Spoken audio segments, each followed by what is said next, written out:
और अब बात डीडी न्यूज़ की खास सीरीज जन जन के प्रधानमंत्री की, जिसमें डीडी न्यूज़ ने प्रधानमंत्री नरेंद्र मोदी के सशक्त और दूरदर्शी नेतृत्व में पिछले 11 सालों में चलाए जा रहे विभिन्न जन कल्याणकारी और लोकप्रिय योजनाओं का गहन विश्लेषण किया। उन योजनाओं का लेखा जोखा हम हर रोज आपके सामने लेकर आते हैं।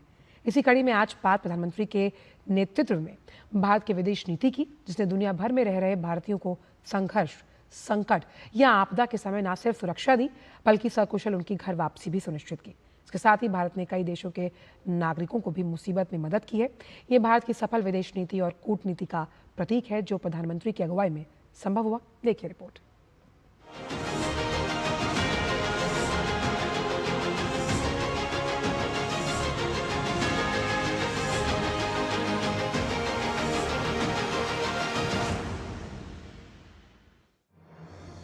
पिछले एक दशक में भारत की विदेश नीति ने सिर्फ कूटनीति नहीं बल्कि अपने हर नागरिक की सुरक्षा को सर्वोपरि मानते हुए जो तत्परता दिखाई है, वो दुनिया भर में सराही जा रही है।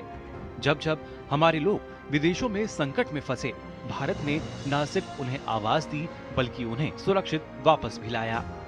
As we have seen in numerous crises, the Yemen crisis very early in Mr. Modi's term as Prime Minister, the Ukraine war, amid many of these, the Prime Minister and the government and the NEA have gone out of their way, made every effort to evacuate Indians, evacuate our people, bring them back to safety. And as Indians begin to expand their footprint across the world, this Modi ki guarantee for the Indian living abroad is very poignant, very emotive and very important. Covid महामारी के दौरान जब पूरी दुनिया lockdown में थी, PM Modi के नेतृत्व में भारत ने अपने फंसे हुए नागरिकों को वापस लाने के लिए वंदे भारत मिशन चलाया, जो इतिहास में दर्ज हो गया। मई 2020 से मार्च 2022 तक विदेशों में फंसे 3.2 करोड़ यात्रियों को यात्रा की सुविधा दी गई। और जब चीन के वुहान में कोविड का पहला प्रकोप फैला, तब भारत सरकार सबसे पहले महज कुछ ही दिनों में 637 भारतीय और मालदीव के 7 नागरिकों को सुरक्षित वापस भारत ले आई। साल 2021 में अफगानिस्तान में जब तालिबानी संकट गहराया, तो भारत ने पीएम मोदी के नेतृत्व में ऑपरेशन देवी शक्ति शुरू किया, जिसमें 669 लोगों को निकाला गया, जिनमें 448 भारतीय और 206 अफगान नागरिक शामिल थे। इस दौरान 15 विदेशी नागरिकों को भी बचाया गया। और जो बात इसे और भी खास बनाती है, वो थी श्री गुरु ग्रंथ साहिब के 5 पवित्र स्वरूपों की भारत वापसी। फरवरी 2022 यूक्रेन में संघर्ष के दौरान गोलियों के साए में भारतीय छात्र फंस गए।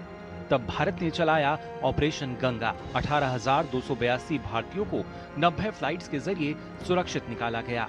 भारत सरकार ने न सिर्फ उन्हें निकाला बल्कि उनकी टिकट तक का खर्च खुद उठाया, ताकि विद्यार्थियों और परिवारों पर कोई वित्तीय बोझ ना पड़े। 2023 में सूडान में संघर्ष छिड़ा, भारत फिर से तैयार था। ऑपरेशन कावेरी के जरिए 136 विदेशी नागरिकों सहित कुल 4,097 लोगों को वापस लाया गया। पड़ोसी देशों से भी जमीनी रास्तों से भारतीयों को बाहर निकाला गया। इस अभियान के तहत सूडान के पड़ोसी देशों से जमीनी रास्ते से 108 भारतीय नागरिकों को निकालने में कामयाबी मिली। वर्ष 2023 में इजराइल में संघर्ष के बीच भारत ने एक बार फिर कार्रवाई की। ऑपरेशन अजय के तहत 1,343 लोगों को वापस लाया गया। इसमें 1,309 भारतीय नागरिक, 14 भारतीय मूल के विदेशी नागरिक, कार्ड धारक और 20 नेपाली नागरिक शामिल थे। साल 2024 में हैती में जब अस्थिरता फैली, तो भारत ने ऑपरेशन इंद्रावती शुरू किया। हेलीकॉप्टर के जरिए 17 भारतीयों को सुरक्षित डोमिनिकन गणराज्य पहुंचाया गया। ये मिशन छोटा था, लेकिन संदेश बड़ा। एक भी भारतीय अगर संकट में है, तो भारत पीछे नहीं हटता। 2024 में अदन की खाड़ी में हूती विद्रोहियों ने एक जहाज पर हमला किया। भारत की नौसेना ने न सिर्फ तुरंत कार्रवाई की, बल्कि सभी 21 नाविकों को सुरक्षित निकाला, जिनमें फिलीपींस के कई नागरिक भी शामिल थे। 5 अगस्त 2025 को फिलीपींस के राष्ट्रपति ने भारत की इस मदद पर सार्वजनिक आभार भी जताया। यह दिखाता है कि समुद्री सुरक्षा में भारत की भूमिका अब केवल क्षेत्रीय नहीं बल्कि वैश्विक बनती जा रही है।